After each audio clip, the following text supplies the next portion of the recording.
Bismillahirrahmanirrahim. Assalamualaikum warahmatullahi wabarakatuh. Saya Farhan daripada video-video sebelum ini. Pada hari ini kita akan berbincangkan satu tajuk yang agak menarik yang agak sinonim dengan musim kemerdekaan kita, iaitu penyebaran dan kedatangan Islam di tanah Melayu. Seperti mana yang kita tahu, kita belajar daripada buku-buku teks sejarah semasa kita bersekolah di sekolah menengah ke sekolah rendah, sekarang pun ada silibus tu. Kali ini kita akan membincangkan tentang Islam, macam mana dia telah tersebar daripada beberapa tempat. Terdapat beberapa teori yang Islam itu datang daripada arah mana. Yang pertama, dia datang daripada tanah Arab. Teori yang kedua, dia datang daripada India.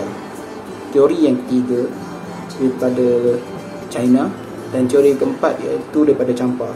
Namun teori ketiga dan teori keempat ni kita boleh agak sinonim lah cara penyebaran dia.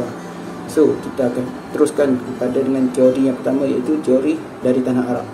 Sejarah kedatangan Islam ke tanah Melayu sangat berkait rapat dengan hubungan dagang yang terjalin antara tanah Arab yang sejak sebelum orang Arab sendiri memeluk agama Islam sendiri. Walaupun penyebaran Islam ke tanah Melayu dipupuri oleh pemerintah Bani Umayyah, namun Islam telah sampai ke tanah Melayu sejak lebih awal lagi. Menurut catatan sejarah, bangsa Arab yang berada selatan terbelanja tanah Arab mengharungi laut Hindi sebelum kemunculan agama Islam. Mereka menjadi orang tengah antara pedagang Eropah dan pedagang Asia di India dan barat rantau Melayu. Menurut satu buku daripada John Crawford, iaitu buku History of the Indian Archipelago, Islam datang ke Nusantara ataupun tanah Melayu dari tanah Arab. Ini buktikan dengan catatan ketika pemerintahan Bani Umayyah dan Bani Abbasiyah pada abad ke-7 hingga abad yang ke-10 Masihi, orang Islam iaitu orang Arab telah berada di Nusantara.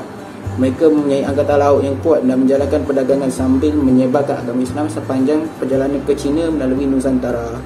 Itu adalah teori yang pertama. Namun teori kedua pula, dia mengatakan bahawa ia berasal daripada India, kerana terdapat teori yang menyatakan bahawa Islam itu berasal daripada tanah India.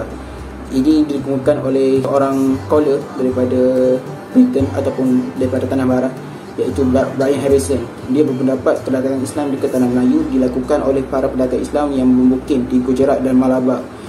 Teori ini diperkukuhkan lagi dengan penemuan batu nisan di Pasai pada tahun 1428 Masihi. Bentuk fizikal kedua batu nisan ini, iaitu ada satu lagi batu daripada Gresik yang mempunyai ciri persamaan dengan batu nisan di Gujarat. Realiti ini membawa kepada kesimpulan sejarah, iaitu sejarah Islam ke tanah Melayu pada abad yang ke-15 itu disampaikan oleh ataupun disebarkan oleh orang India. Namun teori permulaan Islam ke tanah Melayu pada abad yang ke-13 adalah agak lemah. Berdasarkan bukti yang ada, Islam telah berdapat sejak abad yang ke-7 ataupun ke-8 Masihi lagi, di mana kewujudan para pedagang dan pendakwah dari India juga turut berperanan dalam menyebarkan agama Islam di tanah Melayu. Teori yang ketiga ataupun keempat, kita boleh gabunglah daripada China dan Champa. Hubungan perdagangan di antara Arab dan China dicatatkan telah berlaku sebelum kelahiran hubungan agama Islam di tanah Arab lagi. Hubungan perdagangan ini secara tidak langsung telah menunjukkan hubungan dengan kepulauan Melayu. Teori kedatangan Islam di tanah Melayu dari China diketengahkan oleh seorang ilmuwan daripada tanah Melayu sendiri, iaitu Syed Muhammad Naqib Al-Atas.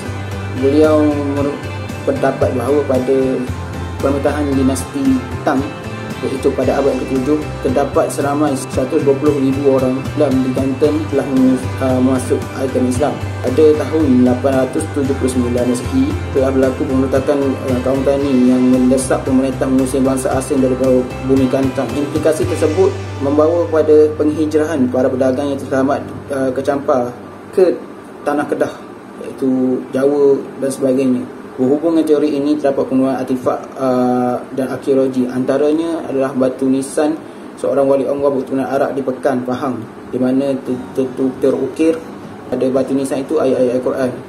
Dan batu nisan yang ditemui di Kuala Berang, Terengganu, kita boleh katakan terdapat banyak bukti-bukti Islam itu telah datang daripada tanah Arab ke ataupun daripada China ke. Cuma memang sebetulnya memang dia akan datang daripada tanah Arab sendiri, sebab Islam tak akan sampai ke tanah China kalau orang Arab tak menyebarkannya.